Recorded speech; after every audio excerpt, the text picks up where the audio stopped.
CA final student ఒకరు నా suggestions కోసం కలవటం జరిగింది. సిపిటి ఐపీసీసీ మంచి మార్క్స్తో క్వాలిఫై అయిన student, but CA final struggle అవుతుంది. తను చేసిన మిస్టేక్స్ ఏంటి, సజెషన్స్ ఏంటి తెలుసుకోవడానికి నన్ను కలవటం జరిగింది. తనతో మాట్లాడిందంతా కూడా నేను మీ అందరికి ఉపయోగపడుతుందనే ఉద్దేశంతో రికార్డ్ చేసి మీతో షేర్ చేసుకుంటున్నాను. సో మీకు ఏదన్నా యూజ్ అనిపిస్తే మీరేం చేయాలి, మీ ఫ్రెండ్స్ కూడా షేర్ చేయండి. దాంతోపాటు మీకు ఇంకేదైనా నేను కవర్ చేయాల్సిన ఏరియాస్ ఉంటే, డౌట్స్ ఉంటే msnmohan2013@gmail.com మెయిల్ చేయండి, లేదా ఇదే వీడియో కింద కామెంట్స్లో పోస్ట్ చేయండి. నేను డెఫినెట్గా వాటికి రిప్లై ఇస్తాను. Thank you, God bless you. CPT ఎన్ని మార్క్స్ వచ్చినాయి? 177. That's a very good score. నాకు కూడా రాలేదట. ఐపీసీసీ బుజ్జి శాంపిల్స్ చేసుకుని వెళ్ళిపోండి. 445 మంచి స్కోర్. ఫస్ట్ అటెంప్టా? Both groups at a time అయిపోయిందా?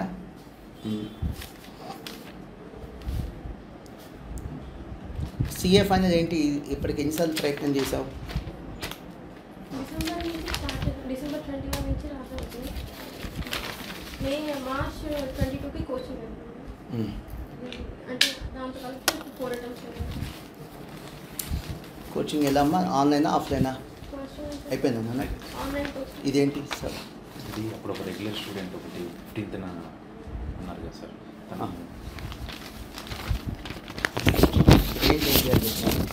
తనకి 9,000 సార్. రిఫండ్ ఎంట్రీ ఏం చేయండి, ఇచ్చేస్తాను. మన పేరేంటి సత్యనారాయణ చెప్పేస్తే రిఫండ్ ఎంట్రీ 9,000 కొట్టి ఇచ్చేసేయండి. రిఫండ్ ఎంట్రీ పడితే నేను డబ్బులు ఇచ్చేస్తానమ్మా, మనకెందుకు చేసేది. నేను చెప్పమ్మా, అది అన్నయ్య వేరే ఇష్యూలే కానీ చెప్పు. సో సిఏ ఫైనల్ ఇది 4 అటెంప్ట్స్ అని టెక్నికల్గా 4 అటెంప్ట్స్ కంప్లీట్ అయిపోయింది. ఏంటి అచీవ్మెంట్ ఏంటి? ఈ 4 అటెంప్ట్స్లో క్వాలిఫై కాకపోతే ఏదో ఒక అచీవ్మెంట్ ఉంటుందిగా, ఒక ఎగ్జామ్షన్ అనో లేకపోతే నియర్ టు 200 క్వాలిఫైయింగ్ మార్క్స్కి దగ్గరకు వచ్చాను, 180నో 190నో వచ్చింది. ఇవన్నీ కూడా అచీవ్మెంట్స్. వాటిని అసలు అచీవ్మెంట్స్ అనుకోవద్దు. అసలు ఎగ్జామ్ రాయని వాళ్ళకంటే ఇవన్నీ ఎగ్జామ్ రాయటం ఫస్ట్ అచీవ్మెంట్. ఎగ్జామ్ రాయలేదు కదమ్మా చాలామంది, ఎగ్జామ్ రాయటమే ఫస్ట్ అచీవ్మెంట్. ఒక పేపర్ ఎగ్జామ్షన్ తెచ్చుకోవడం ఇంకో అచీవ్మెంట్. కొంతమందికి ఆ అచీవ్మెంట్స్ ఉంటాయి. కొంతమంది ఏంటంటే 192, 195, 180 ఆ రేంజ్లో ఫెయిల్ అయిన వాళ్ళు ఉంటారు. అలాంటి అచీవ్మెంట్స్ అని ఉన్నాయా నీకు? 60లో ఎకనామిక్ లాస్లో exams. Very good. Last attempt అంటే ఇప్పుడు మే అటెంప్ట్కి వచ్చేసరికి 190 వచ్చింది.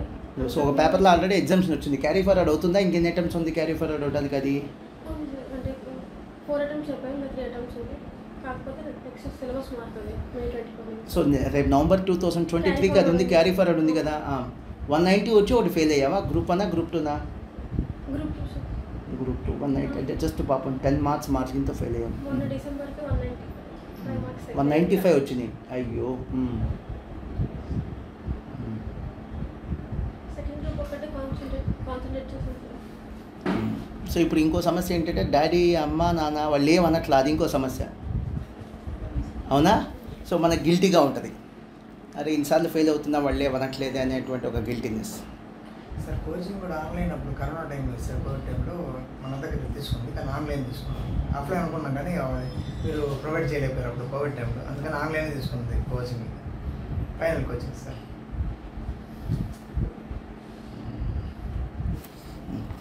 ఇప్పుడు ఏంటమ్మా రేపు నవంబర్కి ఎలా రాయాలనుకుంటున్నావు? ఏంటి నీ ప్లాన్ ఏంటి అసలు?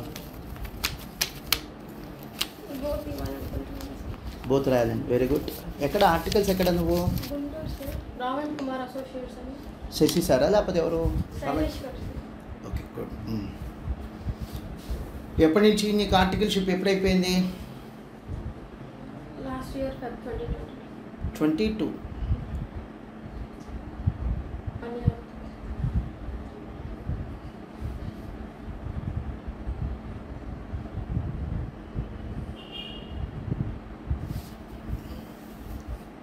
సరే నేను మాట్లాడతాను కానీ చక్కగా నువ్వు నాన్న లేకపోయినా సరే నీతో ఇలానే మాట్లాడతాను.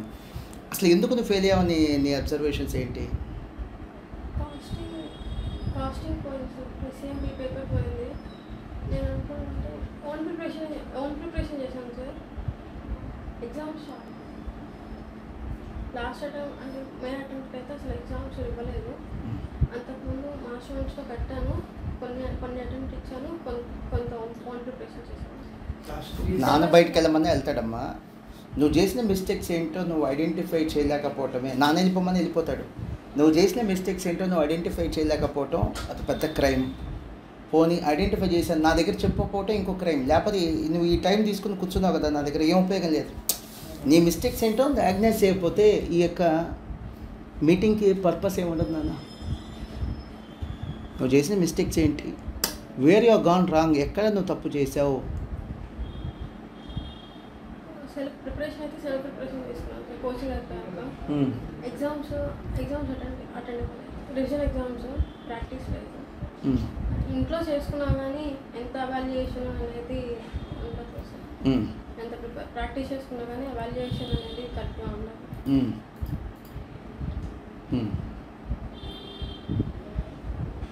చెప్తున్నా కాన్ఫిడెన్స్ అయితే అంటే ప్రిపేర్ అవుతున్నా కానీ కాన్ఫిడెన్స్ అయితే లేదు సార్. ఎగ్జామ్కి వెళ్ళేంత వరకు కూడా కొంత డౌట్గానే ఉంది. అంటే అంత 100% చదివాను అన్నట్లు కాదు, కానీ అటెంప్ట్ ఇచ్చొచ్చాక అయిపోతుంది నాది, బాగానే రాశాను అనుకునే వచ్చింది సార్. ఇంట్లో కూడా అయిపోతుంది, ఈసారి అయిపోతుంది ఒక గ్రూప్ అని చెప్పాను. ఎంత వచ్చినాయి? 190 సార్. 190 అంటే మంచి మార్క్సే కదమ్మా, అందుకనే చెప్పావు కాన్ఫిడెంట్గా అయిపోతుందని. అవ్వలేదు సార్. 10 మార్కులు పెద్ద ఇదేం కాదు. ఇప్పుడు నువ్వు చెప్పు 200 కదా కట్ ఆఫ్ మార్క్స్, 210తో పాస్ అయిన వాళ్ళు పెద్ద సర్ప్లసా? 10 మార్కులు ఎక్కువ వచ్చి పాస్ అయ్యారు, అదేం పెద్ద గొప్ప అచీవ్మెంటా అంటున్నాను. పర్లేదు చెప్పమ్మా, is that a great achievement? 10 మార్కులు ఎక్కువ రావటం పెద్ద అచీవ్మెంట్ ఏం కాదమ్మా. 10 మార్కులు తక్కువ రావటం కూడా పెద్ద ఫెయిల్యూర్ ఏం కాదు. ఫెయిల్యూర్ ఏంటంటే 170లు 180లు రావటం ఫెయిల్యూర్. 190 అనేది it's definitely it is an achievement in my sense. Don't get disappointed. ఇప్పుడు మన ముందు ఉన్నది ఏంటంటమ్మా, instead of getting disappointed, instead of repenting, instead of crying, what to do? No, we need to seriously take a decision whether to continue this course or not. Course continue అవ్వదలుచుకుంటేనమ్మా నువ్వు ఏడ్చే అరగంట కూడా టైం వేస్ట్. నువ్వు అరగంట ఏడుస్తున్నావు, 2 days బాధపడుతున్నావు, అది కూడా టైం వేస్టే. డెసిషన్ తీసుకో, కంటిన్యూ అవుతావా లేదా. కంటిన్యూ అవ్వదలుచుకోకపోతే హ్యాపీ, కంటిన్యూ అవ్వదలుచుకుంటే ఈ 2 days నువ్వు బాధపడింది కూడా టైం వేస్టే. ఎందుకంటే నువ్వు 2 days బాధపడి ఏడ్చి బాధపడి డల్గా ఉన్నంత మాత్రాన ఏ ఎగ్జామినర్కి ఏ సెంటిమెంట్స్ ఉండవమ్మా, నీకేం మార్క్స్ వేయరు. ఫైట్ చేయాలా విరమించాలా డెసిషన్ తీసుకో. ఫైట్ చేయాలంటే టైం వేస్ట్ చేసుకోవద్దు నాన్న. 190 is a decently good score నాన్న, మంచి స్కోర్. బోత్ రాస్తానంటున్నావు కదా, బోత్ రాసే వాళ్ళకే దేవుడు సపోర్ట్ చేస్తాడమ్మా. అంటే ఎవరైతే రిస్క్ తీసుకుంటారో వాళ్ళకే సక్సెస్ ఉంటుంది. బోత్ రాయటం అంటే రిస్క్ తీసుకో. 4 attempts రాసావు కదా, రిస్క్ తీసుకో. ఇంకోటమ్మా, నీకు ఓపెన్గా చెప్తున్నా, ఈ సీఏలో కొంతమంది ఇంటర్లో స్ట్రక్ అవుతారు, కొంతమంది ఫైనల్లో స్ట్రక్ అవుతారు. నువ్వు ఇంటర్లో బాసావు కదా ఫస్ట్ అటెంప్ట్లో, నేను ఇంటర్లో స్ట్రక్ అయ్యా, ఫైనల్లో బాస్ అయ్యాను ఫస్ట్ అటెంప్టే. అలా నువ్వు ఇంటర్లో స్ట్రక్ అవ్వాలా, ఫైనల్లో స్ట్రక్ అవుతున్నావు. కాకపోతే ఏం జరిగిందంటే నువ్వు సెల్ఫ్ మేడ్ మిస్టేక్స్, కొన్ని నువ్వు స్వయంకృతాపరాధాలు అంటారు, నీకు నువ్వు చేసిన కొన్ని తప్పులు.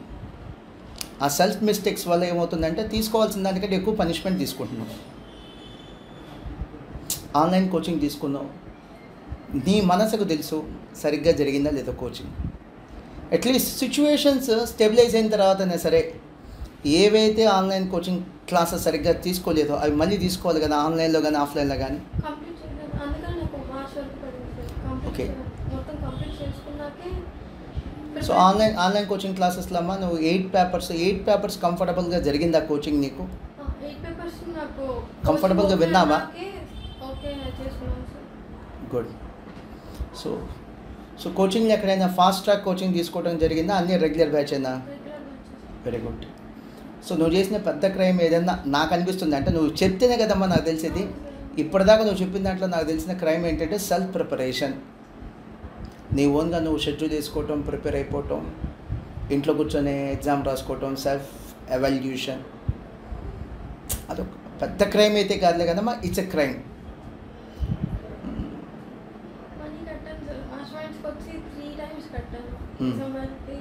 సో మాకెప్పుడో ఏదో జన్మలో బాకీ ఉండి డబ్బులు కడుతున్నావు అంతే. మాకు అన్న సీఏ ఇన్స్టిట్యూట్కి బాకీ ఉన్నా డబ్బులు కడుతున్నావు అంతే. తీర్చుకోవాలి, రుణం తీర్చుకోవాల్సిందే. మేము తీర్చుకుంటుంటాం, కొంతమంది స్టాఫ్కి బాకీ ఉంటాం, సరిగ్గా పనిచేయరు అయినా డబ్బులు ఇస్తూనే ఉంటాం. సరిగ్గా పనిచేయరని తెలుసు అయినా డబ్బులు ఇస్తూనే ఉంటాం, బాకీ అంతే. ఒక 1 day 2 days వస్తుంది సార్, తర్వాత రావట్లేదు. వెళ్ళమ్మా సో అలా 2-3 days కట్టి 3 times కట్టిన డబ్బులు 2-3 days 1 week వచ్చింది. అంటే ఈ ఇన్స్పెక్షన్ వాళ్ళు వస్తారు చూసారు అంతా బాగుందా లేదా అని, అట్లా ఇన్స్పెక్షన్ చేసి వెళ్ళిపోయింది. Great great. ఇల్లు కూడా తగ్గలేదు సార్, మళ్ళీ గాడి పెట్టి మరి ఇక్కడ లోకల్ ఇప్పుడు పక్క రాష్ట్రాల నుంచి వస్తున్నారు. ఇవాళ పొద్దునమ్మా ఆ స్టూడెంట్ పాపం వాడు అసలు ఇక్కడ ఉండగలడం లేదు నాకు ఎప్పటికి కూడా అది వాడు నార్త్ ఇండియా ఉత్తరప్రదేశ్. అక్కడ క్లైమేట్ వేరుగా ఉంటుంది, క్లైమేట్ వేరుగా ఉంటుంది, ఫుడ్ హ్యాబిట్స్ అన్నీ వేరుగా ఉంటాయి. నేను ఉండగలవా లేదా అని చెప్పి నేను అడ్మిషన్ ఇచ్చేప్పుడు కూడా I have a second thought, ఉండగలలేదు సార్, ఉండాలి సార్, నాకు ఆప్షన్ లేదు అంటున్నాడు. నాకు ఆప్షన్ లేదు సార్, నేను ఉండాల్సిందే. I have no other option sir except to staying here. I need to clear this time, syllabus is going to change, it's a do or die situation for me అని చెప్పాడు. సరే తీసుకోపోరా admission అన్న. మా స్టాఫ్కి చెప్పాను, వాడు far away almost sir 1000+ kilometers, కాస్త ఏదన్నా హెల్త్ ఇష్యూస్ వచ్చినప్పుడు ఇమీడియట్లీ అటెండ్ అవ్వరా అని చెప్పి మా స్టాఫ్కి చెప్పాను. నువ్వేంటి బ్రాడీపేటలో ఉండి మన గుంటూరులో ఉండి నువ్వు ఇన్స్పెక్షన్ లాగా 3 రోజులు 4 రోజులు లెక్చర్ వెళ్తానంటే ఈరోజు చూడు ఎలా ఉంటుందంటమ్మా. నీకు చాలా డీపెస్ట్ అంటే క్లోజెస్ట్ అనుకో మీ నాన్న ఏమీ చేయలేడు, ఎగ్జామ్ సెంటర్ వరకు దింపగలడు, ఎగ్జామ్లో నువ్వే వెళ్ళాలి, మేము ఏమి చేయలేం. ఇది ఎలాంటిదంటమ్మా 1 man army. ఎగ్జామ్ లోపలికి వెళ్ళి హాల్లో ఎగ్జామ్ ఫైట్ చేయాల్సింది, బ్యాటిల్ చేయాల్సింది ఒక్కదానివే. No one is going to accompany you. What else? Exams రాయలేదు, రివిజన్ ఎగ్జామ్స్ రాయలేదు, షెడ్యూల్ లేదు. It's all like a self style preparation. It's all like a self style preparation. ఇంకేం తప్పు చేసావు?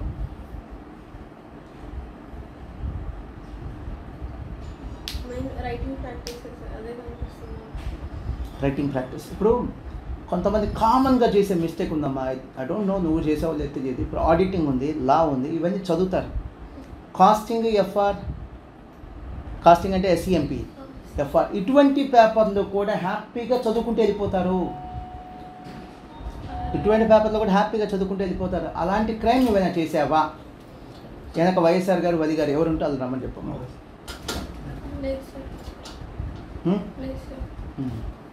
అంటే కాస్టింగ్ థియరీ పార్ట్ ఉంది కదా సార్, ప్రాబ్లమాటిక్ పార్ట్ అయితే చేశాను కానీ థియరీ పార్ట్ మాత్రం పెట్టలేదు. సో అది ఆ సబ్జెక్ట్ మాత్రం లైక్ ఎఫ్ఆర్ కానీ SCMP కానీ ఇటువంటి పేపర్స్ అమ్మా నువ్వు ప్రాక్టీస్ చేసావా? You have enough time. First attempt అంటే ఎవరికి టైం ఉండదమ్మా. సెకండ్ అటెంప్ట్ అనేది ఇట్స్ అన్ ఆపర్చునిటీ తెలుసా. ఒక బ్రాంచ్లో అడ్మిషన్స్ తక్కువ వచ్చినాయి అంటే నేను ఏమనుకుంటాను తెలుసా, ఇట్స్ అన్ ఆపర్చునిటీ. అక్కడ ఏమున్నాయో తప్పులు అప్పుడే మనం ఐడెంటిఫై చేస్తాం. సక్సెస్ఫుల్గా అడ్మిషన్స్ బాగున్నంతకాలం అసలు ఆ బ్రాంచ్లో ఉన్న తప్పులు మనకెందుకు తెలుస్తాయమ్మా? ఐడెంటిఫై చేయం. సక్సెస్ఫుల్గా బ్రాంచ్లో అడ్మిషన్స్ బాగున్నప్పుడు అసలు ఆ బ్రాంచ్ వైపు ఎందుకు చూస్తాం మనం? ఎప్పుడైతే బ్రాంచ్లో అడ్మిషన్స్ తగ్గుతున్నాయో దెన్ విల్ స్టార్ట్ ఫోకసింగ్ అక్కడ ఏం బాగాలేదు అని. అలానే ఒక అటెంప్ట్ తప్పడం it's an opportunity, it's a great boon. నీకు వరం. ఏం తప్పులు చేశాను తెలుసుకోవడానికి ఉంటుంది. ఇప్పుడు కాస్టింగ్ సరిగ్గా చేయలే, ఎఫ్ఆర్ సరిగ్గా చేయలే, ఇవన్నీ సెటరేట్ చేసుకోవడానికి నీకు వరం. సెటరేట్ చేసుకోకుండా పొరపాటున పాస్ అయ్యామనుకో శాపం. ఎందుకని? రేపు ఇండస్ట్రీకి వెళ్ళిపోతావు. CA అనే ఆ ట్యాగ్ లైన్ చూసి వాళ్ళు ఏదో ఎక్స్పెక్ట్ చేస్తారు నీ దగ్గర నుంచి. నీ దగ్గర ఆ సబ్జెక్ట్ ఉండదు, బట్ పాస్ అయిపోయావు. లక్కీలు ఎందుకు పాస్ అయ్యావు? నువ్వు చదువుకునే ఎగ్జామ్ పేపర్లో వచ్చినాయి, నువ్వేం కాపీ కొట్టి పాస్ అవ్వాలా, నువ్వు చదువుకునే ఎగ్జామ్లో వచ్చినాయి, పాస్ అయిపోయావు. ఇక జాయిన్ అయిన తర్వాత ప్రతిరోజు నీకు నరకమే. So failure is an opportunity, is not a sin. అదేం శాపం కాదు. Failure is definitely an opportunity. మనం సెటరేట్ చేసుకోవచ్చు.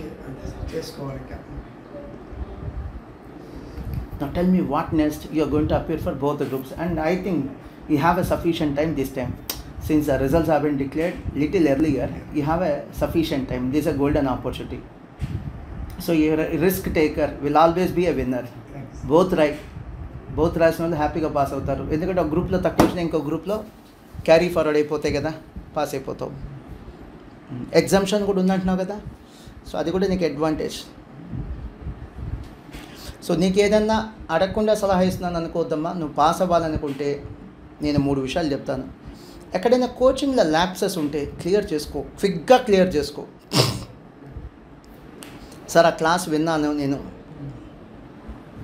సార్ బాగానే చెప్పారు ఫ్యాకల్టీ, నేను సరిగ్గా వెళ్ళా, దాన్ని ల్యాప్సెస్ అంటారు.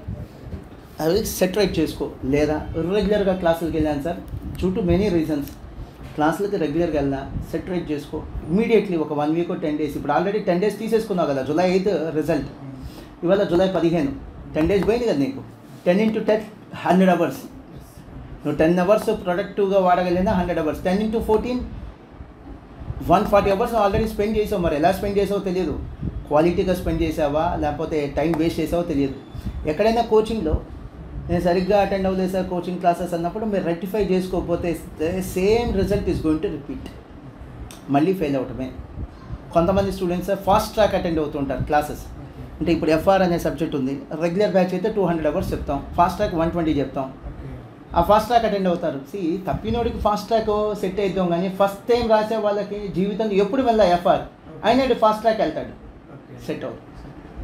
2-3 సార్లు రాసి ఫెయిల్ అయిన వాళ్ళకి ఫాస్ట్ ట్రాక్ ఓకే, కానీ వీళ్ళకి ఫాస్ట్ ట్రాక్ ఓకే కాదు. అలాంటి అన్ని ఇష్యూస్ ఉన్నాయో చూసుకో. మూడోది కామన్గా పిల్లలు చేసేటువంటి మిస్టేక్ ఏంటంటే ఫస్ట్ అటెంప్ట్కి టైం ఉండదమ్మా, ఎవరికి టైం ఉండదు, ఎందుకంటే they are into articleship. And failure in CA final is not at a crime. చాలా పెద్ద సబ్జెక్టు, మీ 20 ఏళ్ళ క్రితం పాస్ అయ్యాం, అప్పుడు సబ్జెక్ట్ కాదు ఇప్పుడు ఉంది. Definitely challenging, is not at all a crime. CA final fail అవ్వటం అసలు క్రైమే కాదు. సెకండ్ అటెంప్ట్ థర్డ్ అటెంప్ట్లో టైం ఉన్నా కూడా ప్రాపర్గా యూజ్ చేసుకోకపోవడం crime. First attempt is excusable sir, articleship ఉంటుందిగా ఎక్స్క్యూజబుల్. ఫెయిల్యూర్ అనేది చాలా కామన్ సిఏ ఫైనల్లో, అసలు అది పెద్ద అసలు లైట్ తీసుకోవటమే. సో లాస్ట్ మిస్టేక్ అమ్మా మీ పిల్లలు చేస్తుంది, స్టూడెంట్స్ చేస్తుంది, ఎగ్జామ్స్ రాయకపోవటం. For a small curriculum like 7th class 8th class we do lot of efforts. ఎలా వీకెండ్ ఎగ్జామ్ అని, మంత్ ఎండ్ ఎగ్జామ్ అని, దాన్ని యూనిట్ ఎగ్జామ్స్ అంటారు, క్వార్టర్లీ ఎగ్జామ్ అని, హాఫర్లీ ఎగ్జామ్ అని, ప్రీ ఫైనల్స్ అని, ఎన్ని రాస్తాం. ఇవన్నీ కూడా రాసేదమ్మా బట్టి పట్టానికి కాదమ్మా. బట్టి పట్టడం కోసం ఎగ్జామ్స్ రాయట్లా. బట్టి పడితే సీఏ పాస్ అవుతారా? ఎవడన్నా తెలియని ఎదవా నచ్చం బట్టి పడితే సీఏ పాస్ అవుతారని. ఆ క్వశ్చన్ పేపర్ చూస్తే బట్టి చేతిలో క్వశ్చన్ పేపర్ పక్కన పెట్టు, పక్కన ఐసీఏ మెటీరియల్ ఉన్నా, పక్కన మాస్టర్ మైన్స్ మెటీరియల్ ఉన్నా పాస్ అవడు, చదివితేనే పాస్ అవుతాడు. బట్టి కొడితే పాస్ అవటం అనేది అదే ట్రాష్ అమ్మా. రివిజన్ ఎగ్జామ్స్ వల్ల మీకు బట్టి కొట్టడం కాదమ్మా, రివిజన్ ఎగ్జామ్స్ వల్ల మీకు ఏమైంది అంటే కాన్సెప్చువల్ క్లారిటీ డెవలప్ అయ్యింది. రెండోది ability to handle new issues, ఆ న్యూ ప్రాబ్లమ్స్ వస్తుంది. మీరు చదివిన క్వశ్చన్స్ యాజ్ టీస్గా ఎగ్జామ్లో రావుగా. When you appear for revision exams కొత్త క్వశ్చన్స్ మీరు హ్యాండిల్ చేయగలుగుతారు. మూడోది డెడ్ లైన్స్. సపోజ్ ఇప్పుడు రన్నింగ్ రేస్ ఉంది సార్, 1 kilometer, ఏం పర్లా ఆరాంగా 1 kilometer నువ్వు 1 day తీసుకుంటావా, హాఫ్ డే తీసుకుంటావా, నీ ఇష్టం అంటే అందరం గెలుస్తాం.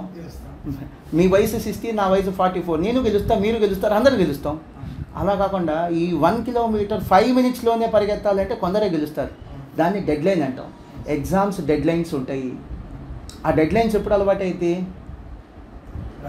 ప్రాక్టీస్ చేస్తేనే. అందుకనే రివిజన్ ఎగ్జామ్స్ అటెండ్ అవ్వాలి. రివిజన్ ఎగ్జామ్స్లో వచ్చే పెద్ద పర్ఫెక్షన్ ఏంటో తెలుసా? ఫస్ట్ ఎగ్జామ్ 4 hours రాసిన వాళ్ళు 100 marks, చివరి ఎగ్జామ్కి వచ్చేసే 3 hours వచ్చేస్తారు. సో ఆ స్పీడ్ పికప్ అవుతుంది, ఆ స్పీడ్ కోసమే రివిజన్ ఎగ్జామ్స్. దాన్ని నెగ్లెక్ట్ చేయొద్దు. ఎక్కడికైనా సరే ఏదైనా ఇన్స్టిట్యూట్కి వెళ్ళి జాయిన్ అవ్వండి, రివిజన్ ఎగ్జామ్స్ నెగ్లెక్ట్ చేయొద్దు. అదృష్టం ఏంటంటే ఇవంతా ప్రాఫిటబుల్ కాదు సార్ రివిజన్ ఎగ్జామ్స్. అదంతా లేబరస్ job.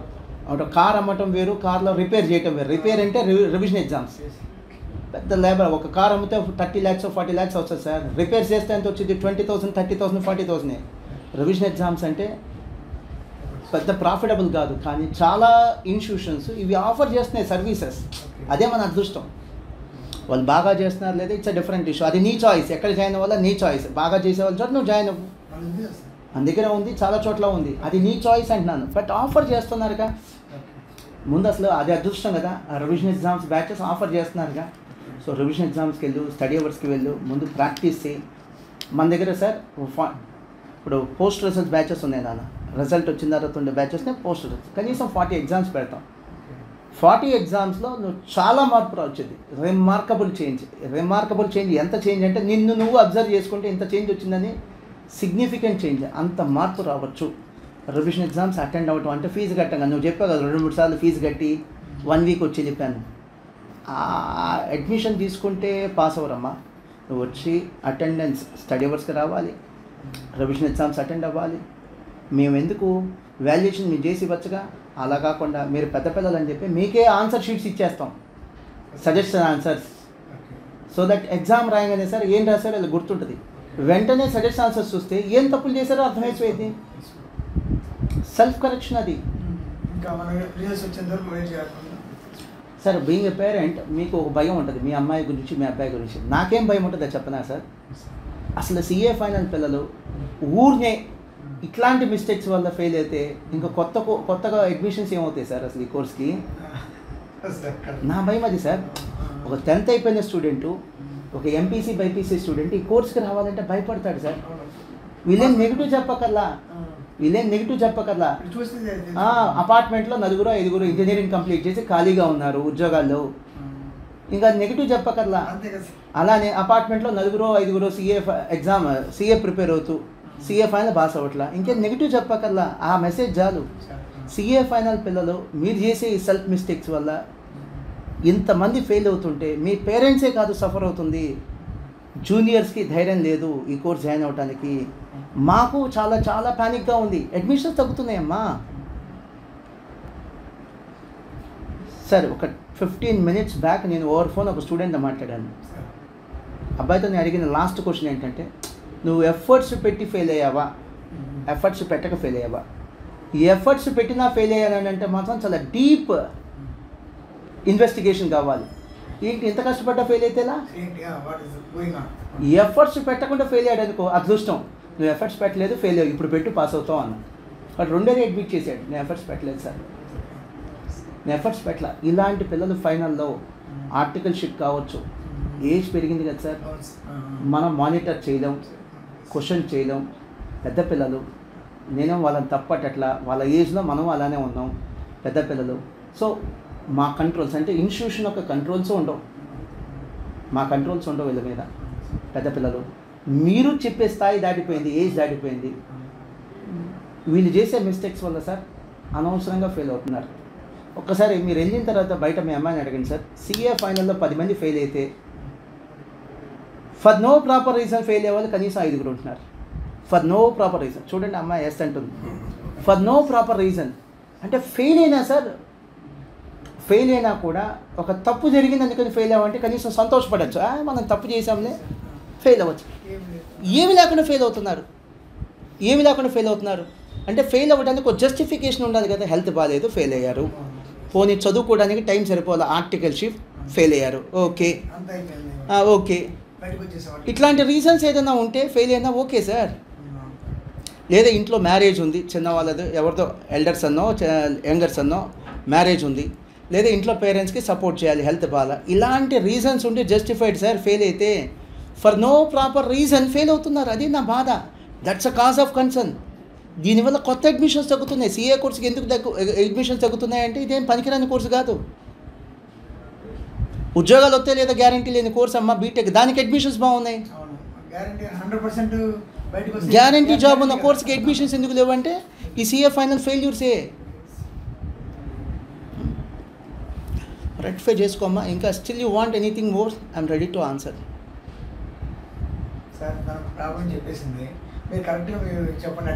Sir 190 she scored 190 sir, చాలా మంచి మార్క్స్. ఒక అటెంప్ట్లో 195. ఏది ప్రాపర్గా తను ప్రిపేర్ అవ్వలేదు.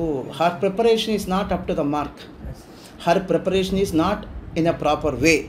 If she can prepare in a proper way she can score more than the required marks. తనకి 200 కదా సార్, 220 నుంచి 230 వస్తాయి ప్రాపర్గా ప్రిపేర్ అయితే.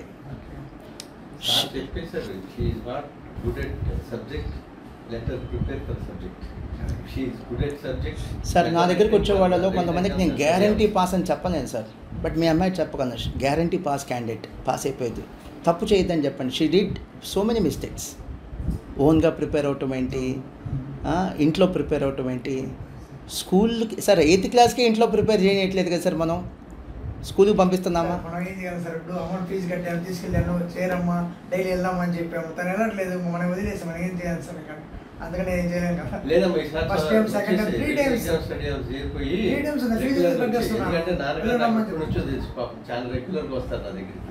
సార్ మేము కూడా మీ పట్ల ఎంత కన్సర్న్ ఎందుకు చూపిస్తున్నామంటే సార్, మీ నుంచి 1 lakh 10 lakhs ఫీజు తీసుకుందామని కాదు. మేము తీసుకునే ఫీజు సార్ లెస్ దాన్ 20,000, చాలా చిన్న అమౌంట్. ఈ స్కూల్ అడ్మిషన్ స్కూల్ ఫీజుల కంటే తక్కువ, ఇది ఎల్కేజీ యూకేజీ ఫీజుల కంటే తక్కువ. ఎందుకు మీ మీద అంత కన్సర్న్ చూపిస్తున్నామంటే ఫెయిల్ అయినా మీరు మా మీద ఎంత నమ్మకంతో ఎంత ప్రేమతో లోపలికి వచ్చి ఇంకా మా నుంచి సలహాలు అడుగుతున్నారు. మా కన్సర్న్ అది. నాకు తెలిసి నేను అప్పుడు 25 years బ్యాక్ ఐసీడబ్ల్యూ చేశాను సార్. ఇంటర్మీడియట్ చాలా కష్టపడి పాస్ అయ్యాను. జస్ట్ పాస్ అవ్వడము నాకు గవర్నమెంట్ జాబ్ రావడం జరిగింది. గవర్నమెంట్ జాబ్లో వచ్చేసాను. సో మీరు సిడబ్ల్యూ పాస్ ఇంటర్ పాస్ అయ్యారు. గుడ్. 94లో సార్. సరే అమ్మా, నాకైతే నీ విషయంలో పెద్దగా భయపడాల్సిన ప్యానిక్ సిచ్యువేషన్ ఏం లేదు. యూ డిడ్ ఏ మిస్టేక్, తప్పు చేసావు, ఫెయిల్ అయ్యావు, తప్పు సెటరేట్ చేసుకో, పాస్ అవుతావు. ఇంత సింపుల్ ఈక్వేషన్ ఇది. ఇంకా తన ఇష్టం సార్, మనం కంపల్ చేయలేం, మీరు చేయలేం. ఖచ్చితంగా తను స్టడీ అవర్స్కి, రివిజన్ ఎగ్జామ్స్కి ఫీజు కట్టడం కాదు, రావాలి. She has to be very regular. Study అవర్స్కి రావాల్సిందే. ఇక కోచింగ్ క్లాసెస్ అంటావా, నీకు గ్రూప్ 1లో గ్రూప్ 2లో ఏ సబ్జెక్ట్ అయితే ప్యానిక్గా ఉందో యు నో ప్రెటీ వెల్. మీ నాన్నకి తెలియదు, నాకు తెలియదు, బట్ నీ గురించి నీకు బాగా తెలుసు.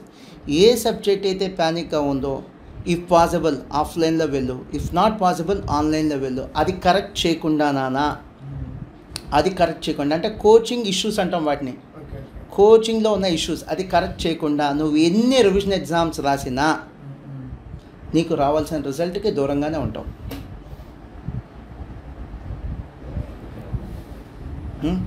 నాకు ఎందుకో నువ్వు పాస్ అవుతావు అనిపిస్తుంది. ఇక నీ ఇష్టం, నువ్వు ఎఫర్ట్స్ పెట్టి అయిపోయింది. షూర్ బోత్ అయిపోయింది. వరీ అవసరం లేదు సార్, చెప్పింది కొద్దిగా గుర్తుపెట్టుకో. దాన్ని బట్టి ఇంకా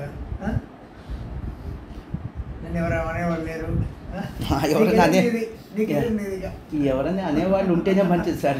మీరు అనక మేము అనక, మీరేమో పేరెంట్స్ వదిలేస్తున్నారు, మేమేమో పెద్ద పిల్లలని వదిలేస్తున్నాం. ఇంకెవరు సార్ వాళ్ళకి చెప్పేది?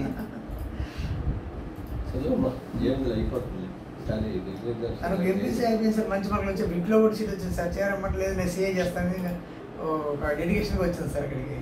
ఎవరన్నా మనం ఫెయిల్ అయినప్పుడమ్మా ఎవరైనా ఏదైనా అంటేనే మంచిది. ఎవరు ఏమనకపోతే చాలా కోపం ఉంటుంది, ఎవరు అనవట్లేదు ఏంటి అని. కనీసం వాళ్ళు అడిచినా కూడా మనకి కనీసం ఒక సాటిస్ఫాక్షన్, అడిసారులే అమ్మా నాన్న అని రియలైజేషన్ ఉంటుంది. సార్ వాల్యుబుల్ టైం మనకి ఇచ్చారు. కాస్టింగ్లో ఎస్ఎంపీ పేపర్లో 29 అంతే, 30 క్రాస్ అవ్వట్లేదు సార్. మళ్ళీ కోచింగ్ తీసుకోమ్మా, అస్సలు మొహమాటం. అది ఎస్ఎంపీ అన్నావు, ఇంకా అదృష్టం. నీకు ఏ పేపర్లో వ్యాక్యూమ్ ఉందో నువ్వు ఐడెంటిఫై చేయగలుగుతున్నావు, ఇమ్మీడియట్లీ కోచింగ్ తీసేసుకో. ఫాస్ట్ ట్రాక్ ఉంటే ఫాస్ట్ ట్రాక్, నీలాంటి వాళ్ళకి ఫాస్ట్ ట్రాక్ సరిపోయింది. ఎందుకంటే ఆల్రెడీ నువ్వు రెగ్యులర్గా కోచింగ్ తీసుకున్నావు ఎస్ఎంపీ, ఇప్పుడు ఫాస్ట్ ట్రాక్ తీసుకో. మన దగ్గర ఉంది, బయట కూడా ఉంటుంది, తీసేసుకున్నాను. అసలు పొరపాటున కూడా రిస్క్ తీసుకోవద్దు. ఆఫ్లైన్ లేదు, ఆఫ్లైన్ లేదు సార్. ఎందుకంటే రిజల్ట్ రాకముందు బ్యాచెస్ అయితే పెట్టగలం, కానీ ఇప్పుడు ఈ 4 monthsలో మన ఆఫ్లైన్ ఏం పెట్టాలి.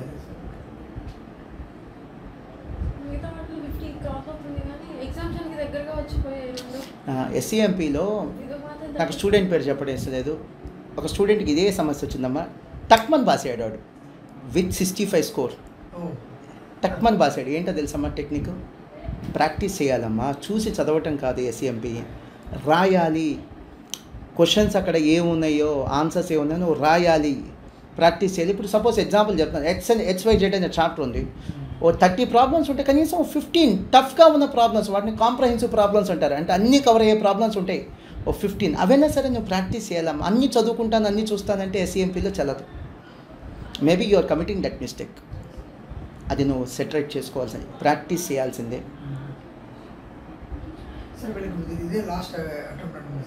అదే మంచిది సార్, పాస్ అయిపోతారు సార్. ఇప్పుడు చిన్న ఎగ్జాంపుల్, ఇంట్లో సార్ నాకు ఒక బాగా రిలేటివ్ ఒకళ్ళు సార్, తెలిసిన వాళ్ళు, ఇంటి నుంచి ఎప్పుడు బయటకు వచ్చే ఎరగదా ఆవిడ. చాలా చాలా పిరికితనం, చాలా పిరికితనం. అందరూ మర్యాద అనుకుంటారు, మర్యాదగా చాలా పిరికితనం. సడన్గా వాళ్ళ హస్బెండ్ చనిపోయారు. ఇప్పుడు తను లైఫ్లో ఫైట్ చేసి 2 పిల్లల్ని సెటిల్ చేసి ఆవిడ జాబ్ చేసి, నిజంగా అసలు ఇంత పెద్ద వ్యారియర్ ఉందా ఆవిడలో అని ఇప్పుడు మాకు తెలిసింది. ఎంత ఫైటింగ్ స్పిరిట్. సో ఆప్షన్స్ లేనప్పుడే ఫైట్ చేస్తాం. ఆప్షన్స్ లేనప్పుడే మనలో నిజమైన ఫైటర్ బయటకు వస్తాడు. వాళ్ళ ఆయన చనిపోవాలని ఆమె కోరుకోవాలా, మేము కోరుకోవాలి, ఎవరు కోరుకోవాలి. అన్ఫార్చునేట్లీ చనిపోయాడు. చనిపోయిన తర్వాత ఆవిడ బౌన్స్ బ్యాక్ అయిన తీరు బయటకు వచ్చింది. జాబ్ చేస్తుంది, 2 పిల్లల్ని చదివించింది, ఉన్న ప్రాపర్టీస్ ఉంటే రెంట్లకు ఇచ్చింది. ఇవన్నీ తన జీవితంలో ఎప్పుడు చేస్తానని కూడా ఊహించలే తను. నీడు కూడా లేదు కదా, మా నాన్న మొత్తం చూసుకుంటున్నాడు హస్బెండ్. హ్యాపీగా. సో నీకు ఇప్పుడు లాస్ట్ అటెంప్ట్ అంటున్నారు కదా, అసలు ప్రతి స్టూడెంట్ ఇదే లాస్ట్ అటెంప్ట్ అనుకుంటే ఇంకో 10% 20% రిజల్ట్ పెరిగింది. నిజం. అసలు ఆ అన్ని అటెంప్ట్స్ ఉండటమే ఎక్కువ అటెంప్ట్స్ అటెంప్ట్స్ మనకి ఎలా ఉంటుంది అంటే సార్, ఇప్పుడు ఐఐటి ఉంది లేదా యూపీఎస్సీ అంటే సివిల్స్ లిమిటెడ్ అటెంప్ట్స్ ఇస్తాడు సార్. ఇంకెంతకంటే ఎక్కువసార్లు రాయడానికి లేదు. నీట్లో లేదు, ఐఐటీలో లేదు. అలా మన వాళ్ళు కూడా లిమిట్స్ పెట్టేస్తే అటెంప్ట్స్ ఇంకెక్కువ మంది పాస్ అవుతారు.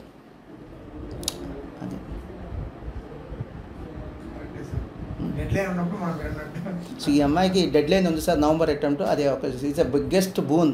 లాగిచ్చాయి. సరే, మాస్టర్ మైండ్ జాయిన్ అవుతావు, ఇంకేం జాయిన్ అవుతావు నీ ఇష్టం. జాయిన్ అవ్వు, రెగ్యులర్గా రా మా దగ్గర జాయిన్ అయితే. Okay sir. Bye. Thank you Thank you. Thank you.